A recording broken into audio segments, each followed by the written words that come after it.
Welcome to Aksharamala. ఈరోజు Aksharamala 6th class mensuration అనేది chapter చూద్దాం. మెన్సురేషన్ దీన్ని మనం తెలుగులో వచ్చి క్షేత్రమితి అంటాము. క్షేత్రమితిలో మనకు వచ్చి చుట్టుకొలతలు, వైశాల్యాలు అనేవి ఉంటాయి.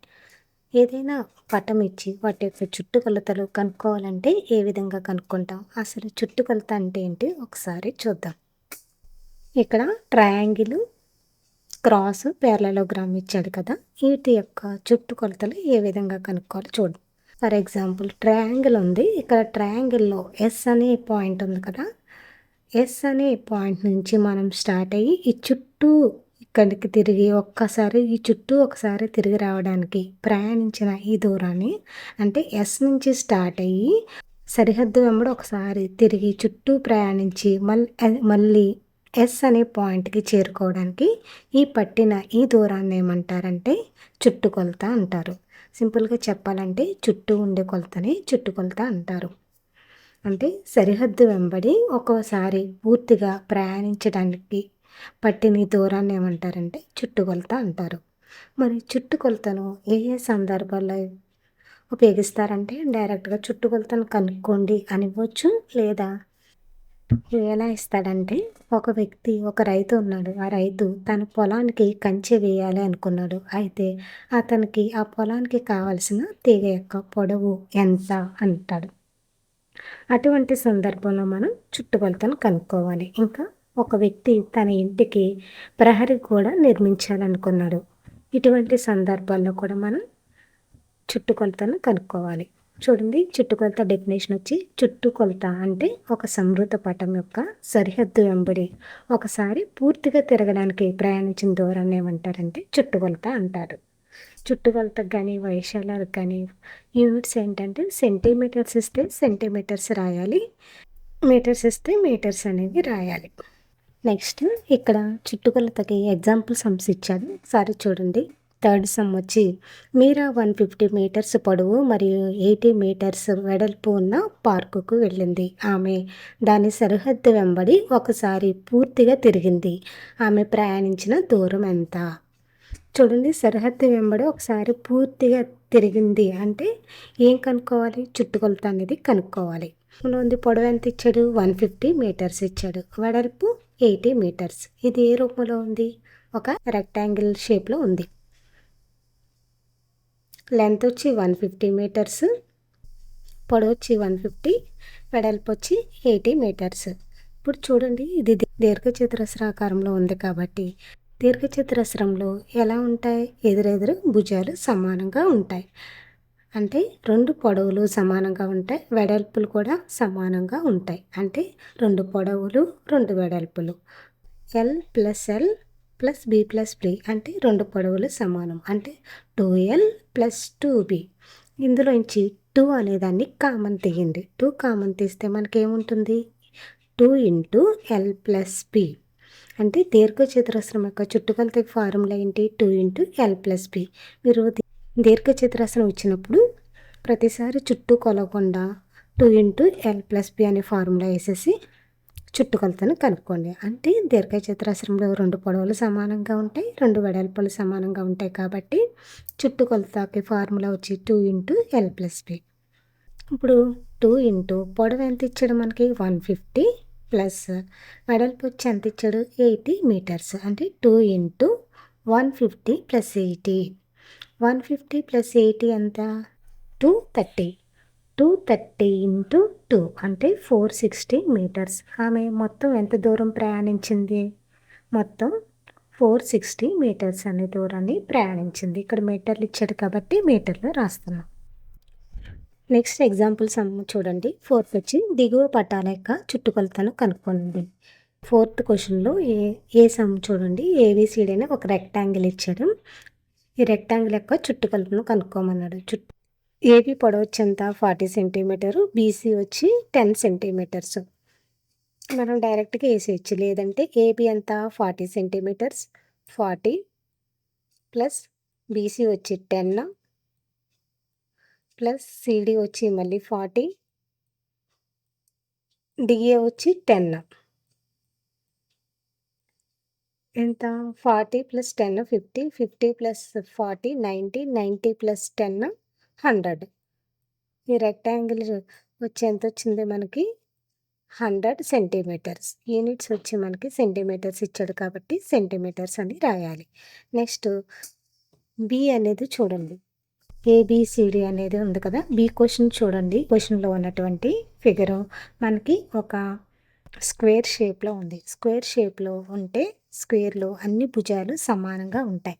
అన్ని భుజాలు ఎన్ని ఉంటాయి? స్క్వేర్లో 4 భుజాలు ఉన్నాయి కాబట్టి ఏబి సమానం, బీసీ సమానం, సిఏ సమానం, ఏడి కూడా సమానం కాబట్టి 4A అని రాస్తాం. చతురస్రం యొక్క చుట్టుకొలతకి ఫార్ములా వచ్చి 4A. ఇక్కడ 4 ఏ అంటే భుజము, 4 అంటే 4 భుజాలు ఉన్నాయి కాబట్టి 4 4 ఇంటూ ఏ ఎంత ఇచ్చాడు మనకు ఒక భుజం యొక్క చుట్టుకొలత 5 సెంటీమీటర్స్ కదా. 4 5 ఎంత 20, మనకు వచ్చి 20 సెంటీమీటర్స్. చతురస్రం యొక్క చుట్టుకొలత కనుక్కోమన్నప్పుడు 4A కనుక్కోవాలి. 4 ఇంటూ ఏ వేస్తే సరిపోతుంది. నెక్స్ట్ సి అనే క్వశ్చన్లో చూడండి. సికి ఇది క్రాస్ షేప్లో ఉంది కాబట్టి దీన్ని డైరెక్ట్గా కనుక్కోండి. ఏబి ఎంత ఇచ్చాడు మనకి 1 సెంటీమీటర్, బీసీ వచ్చి 3 ఇచ్చాడు, సిడి వచ్చి 3 సెంటీమీటర్స్, డిఈ వచ్చి 1 సెంటీమీటరు, ఈఎఫ్ వచ్చి ఎంత 3 సెంటీమీటర్స్, ఎఫ్జి వచ్చి మనకి 3 సెంటీమీటర్స్, మళ్ళీ హెచ్జి 1 సెంటీమీటర్స్,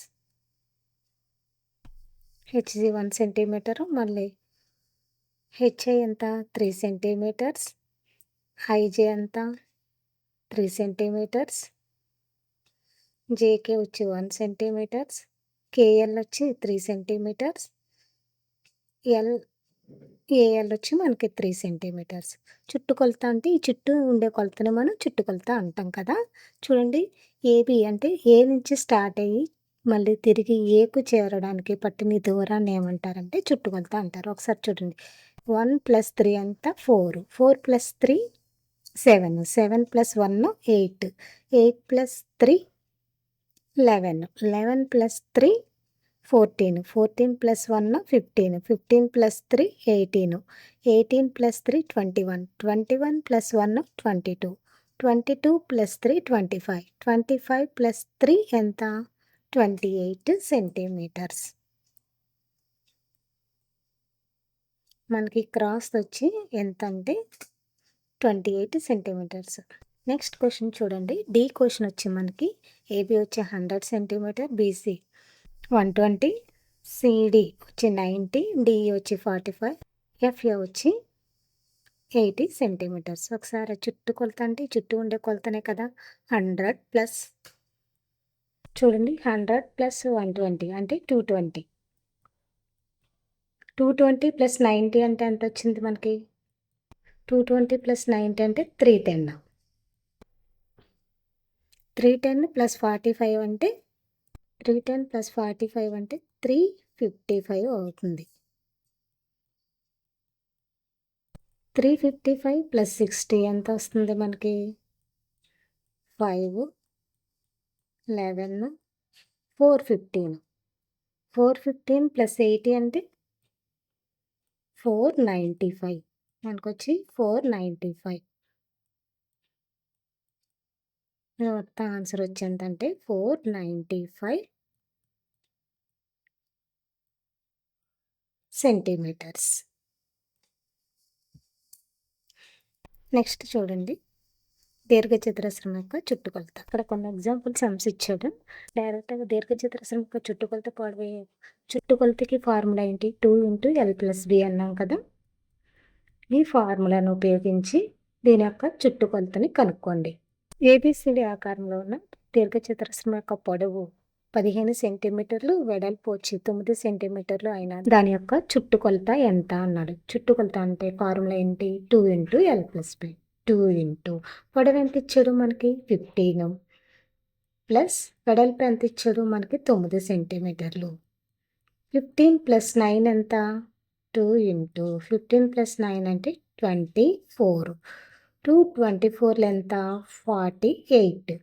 48. ఇక్కడ యూనిట్స్ ఏంటి? సెంటీమీటర్స్ కాబట్టి సెంటీమీటర్స్ అనేది రాయాలి. అంటే దీర్ఘచతురస్రం యొక్క చుట్టుకొలత ఎంత? 48 సెంటీమీటర్స్. నెక్స్ట్ కొన్ని ఎగ్జాంపుల్ సమ్స్ ఇచ్చాడు.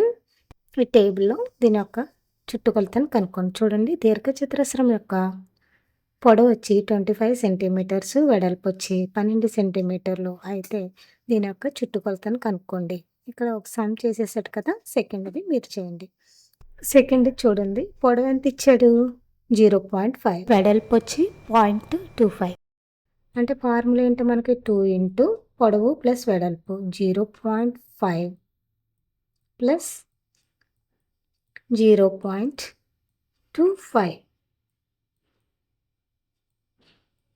0.5 ఇక్కడ ఏమీ లేదంటే 0 అన్నట్టు. నెక్స్ట్ 0.25 అంటే ఎంత అవుతుంది మనకి? 0 + 5 అంటే 5, 5 + 2 అంటే 7.0. దీన్ని ఎంత మల్టిప్లై చేయాలి? 2తో మల్టిప్లై చేయాలి. ఇప్పుడు మల్టిప్లై చేయండి. 2 5లు 10, 2 ఏళ్ళు 14, 1 15, 1.50. మనకి ఎంత వచ్చే ఆన్సరు? 1.50. నెక్స్ట్ వచ్చి ఎంత ఇచ్చాడు మనకి? 8 పొడవు వచ్చి 18 సెంటీమీటర్స్, వెడల్పు వచ్చి 15 సెంటీమీటర్స్ అయినా దీర్ఘచతురస్రం యొక్క చుట్టుకొలత ఎంత? చూడండి, దీర్ఘచతురస్రం యొక్క చుట్టుకొలత ఫార్ములా ఏంటి? 2 × L + B కదా. 2 ఇంటూ L అంటే ఎంత ఇచ్చాడు మనకి? 18 సెంటీమీటర్స్ ప్లస్ వెడల్పు అంటే 15 సెంటీమీటర్స్. 15 + 18 ఎంత? 33. అంటే మనకి 2 ఇంటూ 33. 2 33 ఎంత? 66. యూనిట్స్ ఏంటి మనకి? సెంటీమీటర్స్. కాబట్టి సెంటీమీటర్స్లో రాయండి. అంటే మనకి నేను ఆన్సర్ వచ్చి 66 సెంటీమీటర్స్. నెక్స్ట్ క్వశ్చన్ చూడండి, దీర్ఘచతురస్రం యొక్క పొడవు 10.5, వెడల్పు వచ్చి మనకి 8.5 సెంటీమీటర్స్ అయిన చుట్టుకొలత ఎంత? దీనికి కూడా చుట్టుకొలత అన్నాడు కాబట్టి 2 × L + B అని యాడ్ చేయండి. ఈ రెండింటిని యాడ్ చేసి మనం 2తో మల్టిప్లై చేయాలి అంతే. 2 × 10.5 ప్లస్ వెడల్పు వచ్చి ఎంత? 8.5 కదా. 10.5 ప్లస్ 8.5 అంటే 19. 2 × 19. 2 19 ఎంత? 38 సెంటీమీటర్స్. రిమైనింగ్ సమ్స్ నెక్స్ట్ వీడియోలో చూద్దాం. Thank you for watching. ఈ వీడియో మీకు నచ్చినట్లయితే ప్లీజ్ సబ్స్క్రైబ్ మై ఛానల్.